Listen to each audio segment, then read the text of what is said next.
Luchar hasta la muerte. Esa era la orden oficial de la propaganda del Tercer Reich para cada soldado en el frente. Durante la segunda mitad de la guerra, las instrucciones fueron tajantes: resistir hasta la última bala. No había espacio para la retirada. Pero mientras los generales exigían sacrificios suicidas, los ingenieros trabajaban en algo distinto. Diseñaban una máquina cuya mayor virtud era, precisamente, la huida. ¿Por qué diseñar un vehículo para escapar? Los mandos querían héroes, pero los técnicos necesitaban supervivientes. La respuesta fue un diseño mecánico sin precedentes. Dieron al vehículo un motor de 12 cilindros y 8 ruedas motrices, pero el detalle crucial estaba en la cabina. Instalaron 2 volantes completos. El primero era para el conductor que miraba hacia el enemigo. El segundo estaba en la parte trasera, a cargo del operador de radio. Su función era clara: salvar a la tripulación cuando la situación se volviera desesperada. En el encuadre se observa: el operador solo tiene que girar su asiento y acelerar en dirección opuesta. Era un depredador único en su clase. Para esta máquina, retroceder no era una muestra de debilidad, era una ventaja táctica estándar. El vehículo podía alejarse a una velocidad de 90 km por hora. No necesitaba maniobrar ni perder segundos valiosos girando sobre su eje. Simplemente aceleraba hacia atrás con la misma potencia que hacia adelante. Pero esto era solo el principio. Esta es la historia del Puma.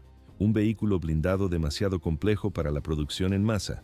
Tenía un blindaje demasiado delgado para el combate directo. Su coste era excesivo para una economía que se desangraba día tras día. Fue la cima de la ingeniería alemana, pero llegó exactamente 3 años tarde a su propia guerra. En las grabaciones de la época se nota: el Puma se mueve con una agilidad que sus rivales no pueden imitar. Sin embargo, el acero era escaso, las fábricas no daban abasto. Cada unidad requería miles de horas de mano de obra especializada. ¿Cómo llegó Alemania a crear esta pieza de museo para el desierto africano? Los tanques soviéticos ya golpeaban las fronteras del Reich. La situación era crítica. No había vuelta atrás. Para entender este error estratégico, hay que retroceder al año 1940. Era una época de euforia. Los mapas de Europa se teñían de gris. En ese momento, Berlín todavía creía que su tecnología era invencible. Así comenzó el desarrollo de un gigante con pies de barro. 1940. El Blitzkrieg asombra al mundo en Polonia y Francia. Pero tras las victorias alemanas, se oculta un fallo crítico en su inteligencia. Los vehículos de reconocimiento SDKFZ 231 y 232 fallan constantemente. Son el motor de las unidades de vanguardia, pero no logran seguir el ritmo de los tanques. ¿Por qué se detuvo la maquinaria de Hitler? La respuesta es técnica. Los motores de gasolina se sobrecalientan tras pocas horas de uso. Los chasis provienen de camiones comerciales y no soportan el terreno. En las carreteras polacas, las suspensiones se parten por la mitad. Además, su armamento es insuficiente.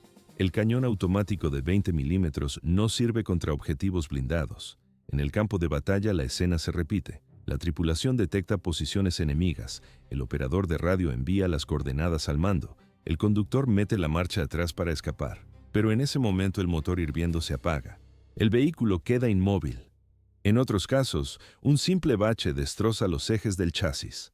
El comandante dispara, pero ve cómo sus proyectiles rebotan en los tanques franceses.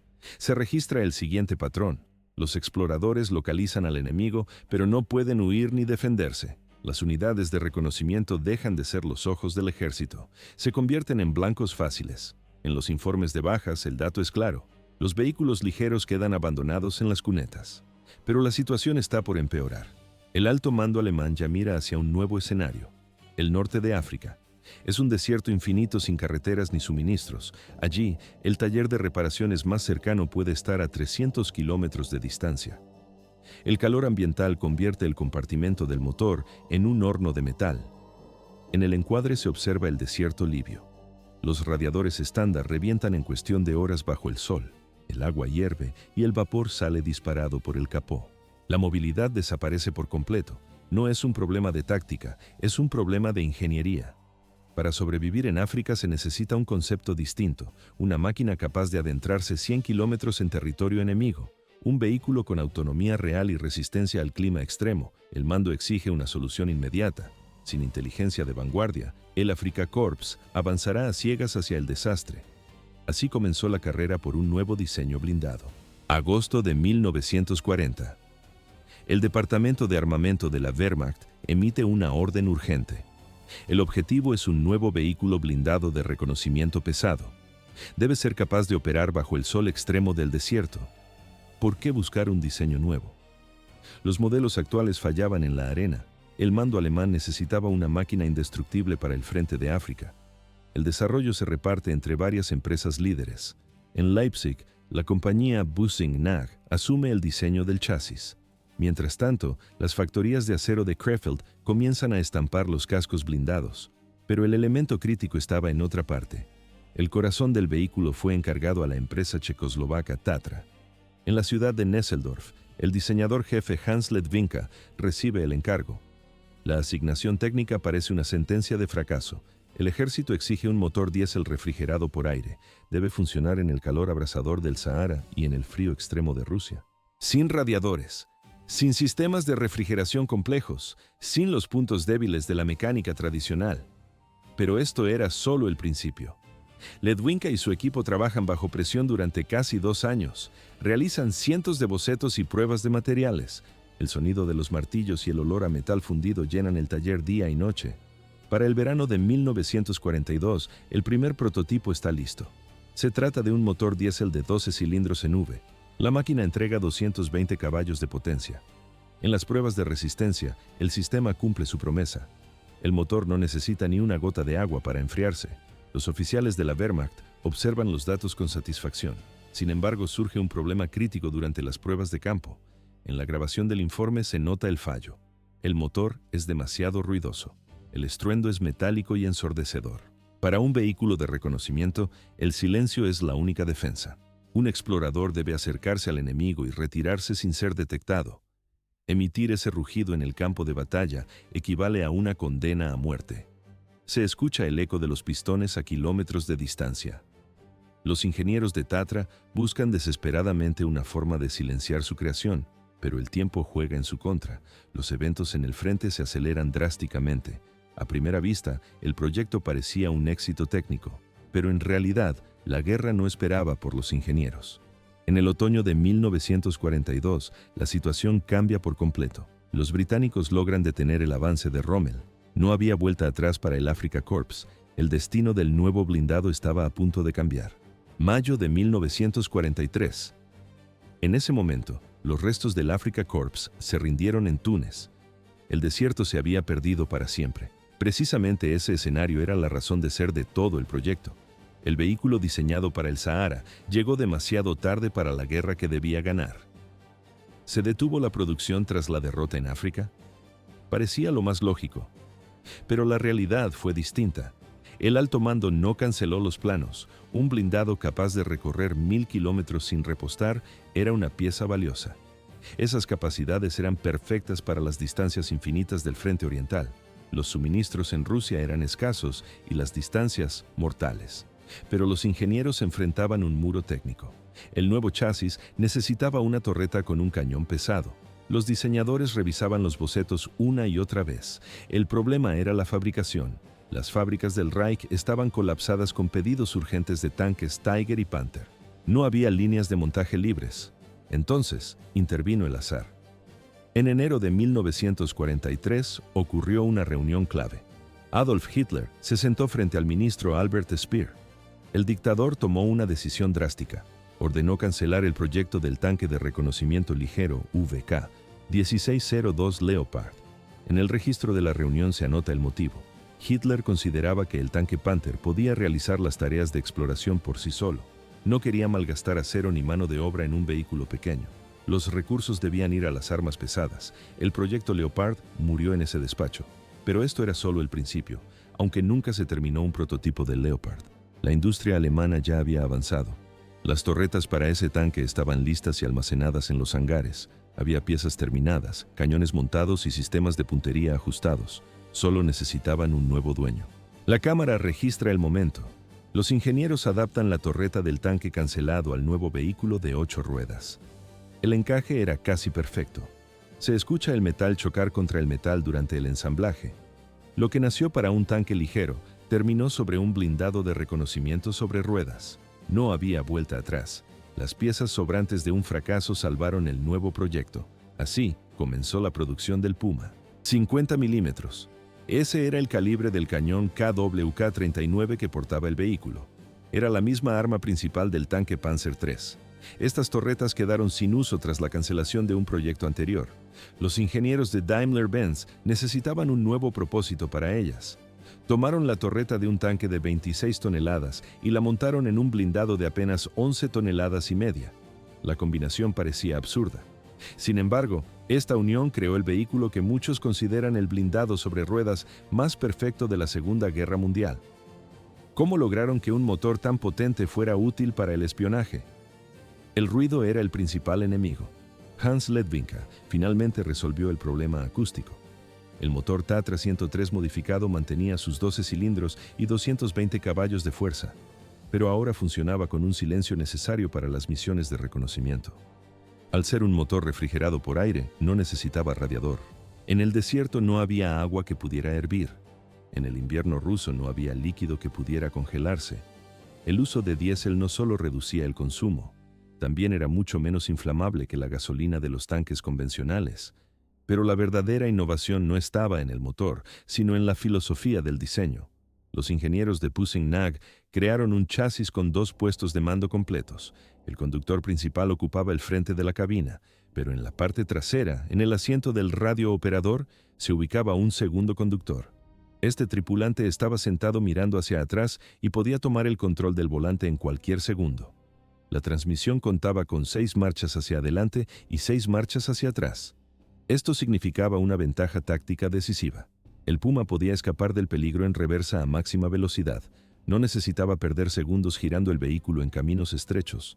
Además, las 8 ruedas del blindado eran direccionables.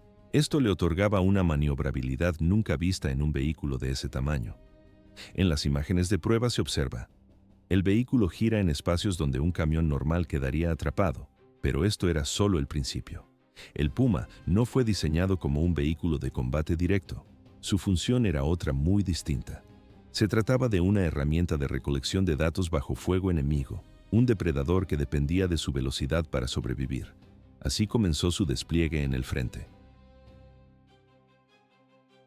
85 kilómetros por hora. Esa era la velocidad máxima del Puma.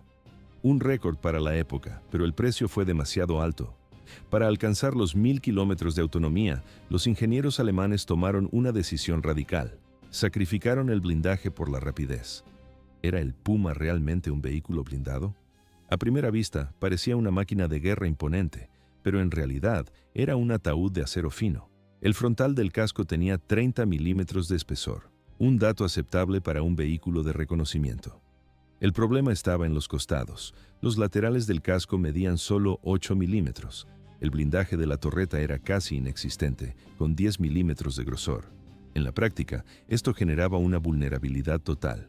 Un blindado ligero estadounidense M8 Greyhound podía destruir a un Puma con facilidad. En los informes de combate se lee: el Greyhound abre fuego con su ametralladora pesada Browning de 12.7 milímetros. Las balas perforan el costado del Puma desde 500 metros de distancia. No hizo falta un cañón. Una simple ametralladora barrió a la élite de la tecnología alemana. El Puma no era un tanque, era un coche veloz envuelto en una fina piel de acero. El segundo error fue la logística. El diseño era demasiado complejo para una nación bajo los bombardeos. La fabricación se dividió de forma caótica entre 5 fábricas distintas. El chasis se montaba en Leipzig, los cascos llegaban desde Krefeld, las torretas se fabricaban en Berlín y Elbing, los motores venían de Checoslovaquia. Mover las piezas por una Europa en llamas exigía milagros. Los trenes eran atacados constantemente. La industria del Reich se estaba asfixiando. Los números finales son la prueba del desastre. Entre septiembre de 1943 y septiembre de 1944, la producción fue mínima. Solo 101 unidades. 101 Pumas para abastecer a todas las divisiones Panzer de la Wehrmacht. Una cifra ridícula para un frente de miles de kilómetros. Pero el verdadero peligro no era el blindaje ni la producción. El problema era su arma principal, el cañón de 50 milímetros. Era el modelo KWK-39, el mismo que usaba el tanque medio Panzer III. Podía destruir vehículos ligeros enemigos. Con un disparo afortunado, podía perforar el lateral de un tanque Sherman. Las tripulaciones lo sabían, y ese conocimiento fue su sentencia de muerte. Se escucha el estruendo del cañón al disparar. Los soldados sentían que tenían poder de fuego real, por eso ignoraban las órdenes. El alto mando prohibía estrictamente que los vehículos de reconocimiento entraran en combate directo. Su misión era observar y huir. La tarea del Puma era detectar al enemigo, no enfrentarlo. Pero el cañón los tentaba a luchar y el acero fino no los protegía de la respuesta. Así terminó el sueño de la velocidad alemana. 8 de junio de 1944. Normandía es un caos absoluto. Han pasado 48 horas desde el desembarco aliado y la división Panzer-Lehr avanza hacia la costa. A la cabeza de la columna no hay tanques pesados. Hay 26 vehículos blindados Puma. ¿Cuál era su misión exacta? Observar sin ser vistos. Pero la realidad del frente cambiaría los planes. El teniente general Fritz Bayerling conocía el valor de sus hombres. Sus exploradores eran los ojos de la división. Sin ellos, los Panzer avanzarían a ciegas por el terreno francés. Las tripulaciones eran veteranos curtidos en el frente oriental. Eran expertos en sobrevivir. En el encuadre de la mira se distingue. Un coche enemigo cruza el camino. La orden era clara, no disparar. Los exploradores debían informar y desaparecer. Sin embargo, el blindado Puma era una máquina letal. Tenía un cañón potente y una velocidad envidiable. Para los 4 hombres dentro de la torreta, el comandante, el artillero, el conductor y el radiooperador, la tentación fue excesiva. A primera vista, un vehículo de reconocimiento, pero en realidad, un cazador emboscado. Los historiadores confirmarían el problema años después. El armamento pesado de estos vehículos incitaba a las tripulaciones a combatir en lugar de explorar. El sonido del motor en ralentí, el olor a grasa y pólvora, el dedo del artillero sobre el disparador. Algunos no pudieron resistirse. Al ver al enemigo en su retícula, abrieron fuego. Rompieron el silencio de la misión. Fue un error táctico. Pero la guerra no espera a las reflexiones. A pesar de estos incidentes, el batallón cumplía su doctrina. Aplicaban las tácticas de Heinz Guderian diseñadas antes de la guerra. Se filtraban entre las líneas aliadas con 85 km por hora. Esa era la velocidad punta del Puma marcha atrás. No era una huida desesperada, era una maniobra técnica de precisión. ¿Por qué los aliados temían a este vehículo? Parecía un transporte ligero de reconocimiento, pero su potencia de fuego y su diseño ocultaban una trampa mortal. La compañía rara vez operaba en conjunto, solo lo hacían para perseguir al enemigo o cubrir una retirada masiva. El resto del tiempo se movían como fantasmas. Eran vehículos individuales que aparecían y desaparecían en la periferia de la visión. Para los 4 hombres dentro de cada blindado, estas salidas eran una prueba de nervios constante. En el interior se escuchaba el zumbido eléctrico del motor. El espacio era reducido y el aire pesado. El comandante mantenía los binoculares pegados a los ojos. La torreta giraba con un chirrido metálico mientras escaneaba el horizonte. El artillero no retiraba el dedo del disparador. Estaba listo para abrir fuego en cualquier segundo. El conductor vigilaba las revoluciones del motor. Escuchaba cada vibración, rezando para que la mecánica no fallara en el barro. En la parte posterior, el radiooperador vigilaba el sector trasero. Tenía las manos sobre un segundo volante. Estaba preparado para tomar el control total y retroceder de inmediato. Pero esto era solo el principio. Cuando el contacto visual era inevitable, los aliados sufrían un choque brutal. Las columnas americanas y británicas estaban acostumbradas a vehículos ligeros con cañones de 20 milímetros. Eran máquinas de poco calibre. En el encuadre se ve, un blindado ligero alemán asoma tras una loma. Dispara. El proyectil perfora el blindaje aliado. El Puma montaba un cañón de 50 milímetros. Era el arma de un tanque medio instalada en un chasis de ruedas. Los encuentros terminaban mal para las patrullas de reconocimiento aliadas. Un solo disparo bastaba para destruir sus vehículos. Sin embargo, su cualidad más valiosa no era el ataque. Era su capacidad de desaparecer. Cuando la situación se volvía crítica, las tripulaciones ejecutaban su entrenamiento. No intentaban dar la vuelta en caminos estrechos. El radiooperador trasero asumía el mando de la dirección. Se escucha el rugido del motor subiendo de vueltas. El vehículo aceleraba hacia atrás a máxima potencia. No exponían sus flancos vulnerables en ningún momento. Mantenían el blindaje frontal y la torreta encarados hacia la amenaza mientras se alejaban. 85 km por hora en reversa. La torreta seguía apuntando al peligro. disparando mientras se retiraba. No era una derrota, era un cálculo frío y profesional. Así terminaba el contacto. Antes de que el enemigo pudiera reaccionar, el Puma ya se había esfumado. 1944. El Puma tenía un enemigo letal. No usaba las carreteras, no se escondía tras los setos de Normandía, atacaba desde el cielo. ¿Por qué los alemanes perdieron el control del terreno? Los aliados eran los dueños absolutos del aire. Los cazas P-47 Thunderbolt, los Hawker Typhoon y los P-51 Mustang dominaban cada metro. Patrullaban intersecciones, caminos secundarios y bosques. Ningún vehículo estaba a salvo. Para un tanque pesado, un ataque aéreo era una molestia. Pero para el blindado Puma era una sentencia de muerte. Sus laterales solo tenían 8 milímetros de espesor. El techo de la torreta era papel. La metralla y los proyectiles de los cañones de aviación perforaban el metal sin resistencia. El vehículo se convertía en un ataúd de acero para sus tripulantes. Se escucha el motor de un caza picando, a 800 kilómetros por hora. A primera vista, el Puma era invisible. Pero en realidad, la táctica del sigilo fallaba contra los pilotos. Un observador a 1000 metros de altura veía lo que el soldado de infantería ignoraba: el rastro de polvo en un camino vecinal, una sombra extraña bajo las copas de los árboles, el brillo del sol reflejado en el cristal de una mira. Esos detalles marcaban el objetivo. Agosto de 1944. La división Panzer Lehr quedó atrapada en la bolsa de Falaise. En las imágenes de la época se observa el desastre. Las carreteras estaban bloqueadas por convoyes en llamas. El cielo vibraba con el zumbido constante de los motores aliados. Para las tripulaciones del Puma, esos días fueron una tortura. Las virtudes del vehículo se volvieron defectos. La velocidad era inútil en caminos llenos de escombros y chatarra. La maniobrabilidad no servía de nada cuando no había dónde esconderse. El blindaje ligero no ofrecía protección contra los cohetes que caían desde las nubes. No había escapatoria posible. Los vehículos fueron abandonados o destruidos en las cunetas. Así terminó el avance de la división. 1944. El frente colapsó y la bolsa se cerró por completo. El general Birlen revisó los informes de daños. Las cifras eran brutales. De los 109 tanques de la división, solo 20 seguían operativos. De los 26 vehículos blindados, 8 lograron escapar. ¿Por qué hubo tal diferencia en las bajas?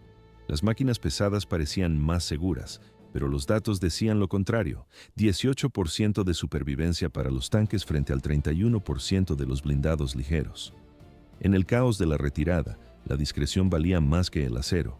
La velocidad salvó a los exploradores mientras los tanques ardían en las carreteras. Pero para el Puma, esto marcó el final del camino. En septiembre de ese mismo año, las fábricas se detuvieron. La industria del Reich estaba agonizando. Ya no podían permitirse el lujo de fabricar máquinas complejas en 5 plantas distintas. El mando alemán tomó una decisión drástica. En el video de la época se observa: las líneas de montaje cambian de ritmo. Se acabó la precisión del Puma. Los ingenieros pasaron al modelo 234-1. Era una versión simplificada. Tenía una torreta abierta y un cañón de 20 milímetros. Era más barato de producir. Era más simple de manejar. Pero también era mucho más débil en combate. Los eventos se aceleraron. Los Pumas supervivientes siguieron en la línea de fuego hasta el último segundo. Combatieron en Silesia, lucharon en Pomerania, aguantaron en Prusia Oriental. En marzo de 1945, los últimos vehículos de la 7ª División Panzer llegaron a Danzig. Su misión era crítica. Debían cubrir la huida de miles de refugiados mientras los soviéticos presionaban. Algunas unidades lograron llegar hasta Berlín. La ciudad era una ruina humeante. Pero cuando el ruido de las armas cesó, surgió un dato extraño. No quedó ni un solo Puma de la segunda versión en pie. Se fabricaron 101 unidades en total. Hoy, el contador está a 0. A primera vista parece imposible, pero en realidad el final fue absoluto. Todos fueron destruidos en combate, fundidos para chatarra o abandonados en las cunetas. Se desvanecieron en el caos de los meses finales. No hay rastro de ellos en el presente. Sus parientes cercanos sí están en los museos. Se puede ver un 234-3 en Bovington, Reino Unido. Existen 2 unidades del 234-4 en Munster y Aberdeen. La cámara enfoca solo fotos en blanco y negro. El Puma original es un fantasma de la historia. No se puede tocar. Solo queda el registro visual de una máquina que dejó de existir.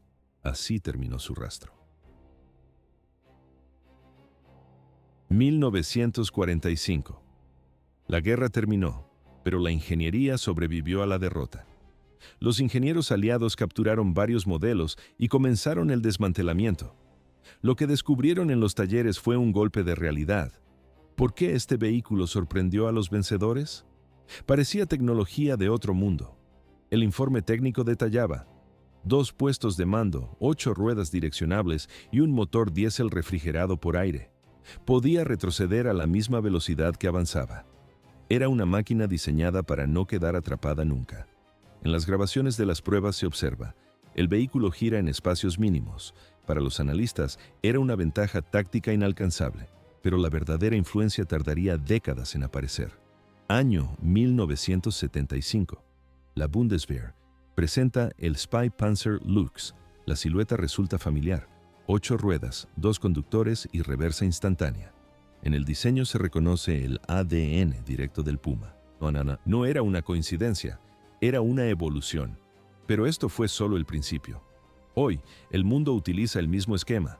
El Centauro italiano, el LAV-25 estadounidense y el BTR-82 ruso comparten una base común. Todos usan la configuración de 8x8. Son ecos de una idea nacida en 1940 para una guerra en el desierto que terminó antes de tiempo. El destino del creador fue distinto. Hans Ledwinka terminó frente a un tribunal. El gobierno checoslovaco lo acusó de colaborar con el régimen nazi. La sentencia fue dura: 6 años de prisión. A primera vista, un criminal de guerra, pero en realidad, un ingeniero atrapado por su época. Ledwinka diseñó motores, no planes de invasión. No tuvo opción de negarse. A pesar de esto, pasó años tras las rejas mientras su obra seguía rodando.